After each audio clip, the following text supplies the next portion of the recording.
fracaso, decepción y silencio en Guayaquil. Así fue el debut de Carlo Ancelotti con la selección brasileña. Un estreno apagado, sin ideas y con la crítica internacional cayéndole encima como una avalancha. Brasil empató sin goles ante Ecuador. Y lo más alarmante no fue el resultado, sino la ausencia total de carácter, atrevimiento y fútbol. Pobreza ofensiva, tituló el diario AS. Estreno tibio, apuntó Globo Esporte. El Scratch se mostró estático, sin química y con extremos aislados como náufragos. Ecuador no necesitó hacer magia para exponer las carencias tácticas del equipo de Don Carlo, que apostó por el orden, pero olvidó el corazón. ¿Y ahora qué? ¿Será este solo un tropiezo o el presagio de una crisis mayor? El mundo mira atento y el reloj empieza a correr. Aquí empieza de zurda.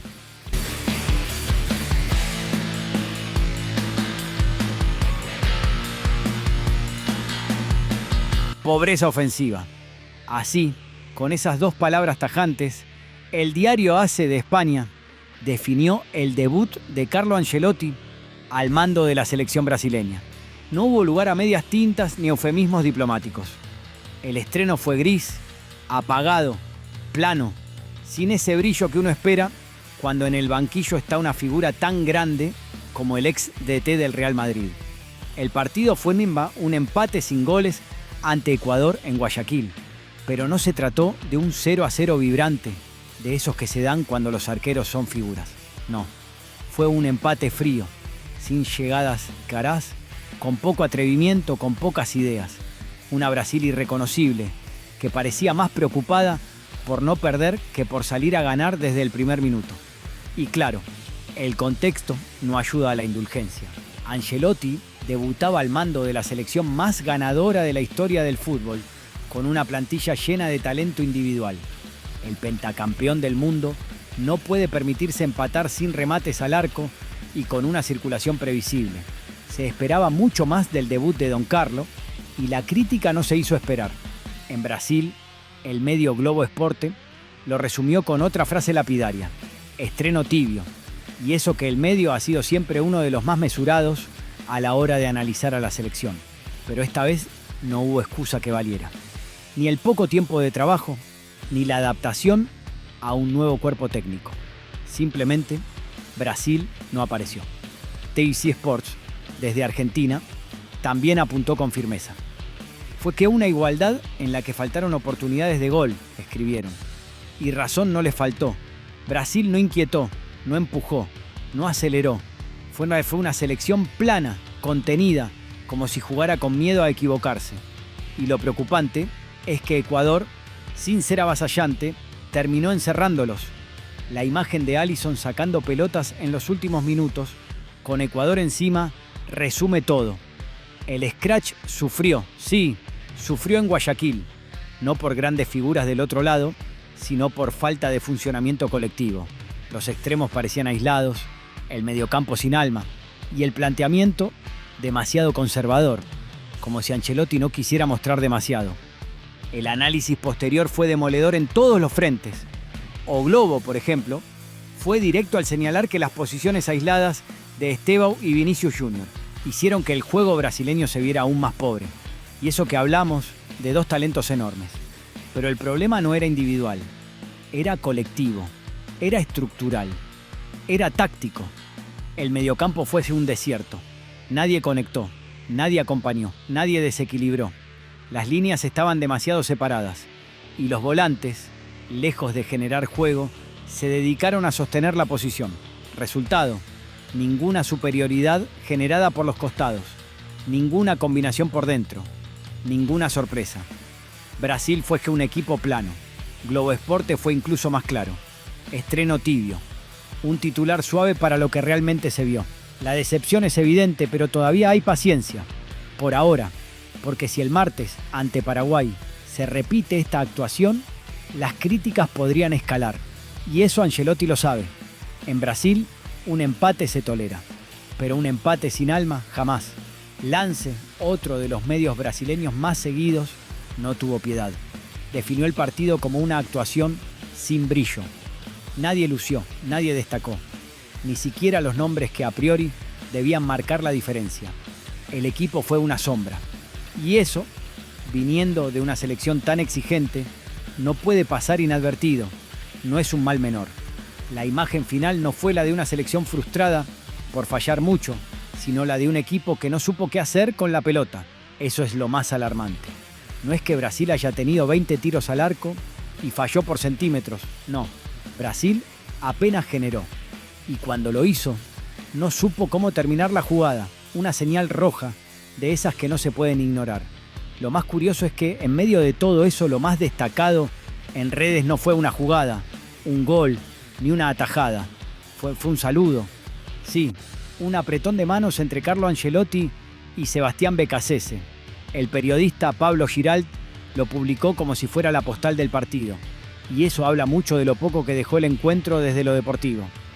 Porque cuando un simple gesto entre técnicos se convierte en lo más comentado, es porque lo futbolístico no ofreció absolutamente nada. Y si encima eso ocurre en un debut, el ruido es mayor. Porque todos esperaban ver una Brasil con una identidad clara. Pero lo que se vio fue una selección todavía en obra, sin planos, sin dirección. Ecuador, por su parte, salió aplaudido. No ganó, pero se impuso en muchos tramos del partido. Supo qué hacer, supo cómo incomodar a Brasil. No necesitó ser una máquina para exhibir las carencias del rival. Y Beccacece, sin levantar el tono, le ganó la partida táctica a uno de los técnicos más laureados de la historia moderna. El público ecuatoriano también lo vivió con orgullo, porque lo de su selección fue ordenado, inteligente, sólido. No hay que olvidar que Ecuador tiene menos nombres rimbombantes, pero más rodaje colectivo, y eso se notó. Mientras Brasil parecía probar, Ecuador ejecutaba, y así logró que el debut de Ancelotti quedara manchado. Lo que debería ya haber sido una fiesta, terminó siendo un llamado de atención. Brasil no puede jugar sin identidad. No puede permitir que un partido le pase por encima como una brisa sin consecuencias.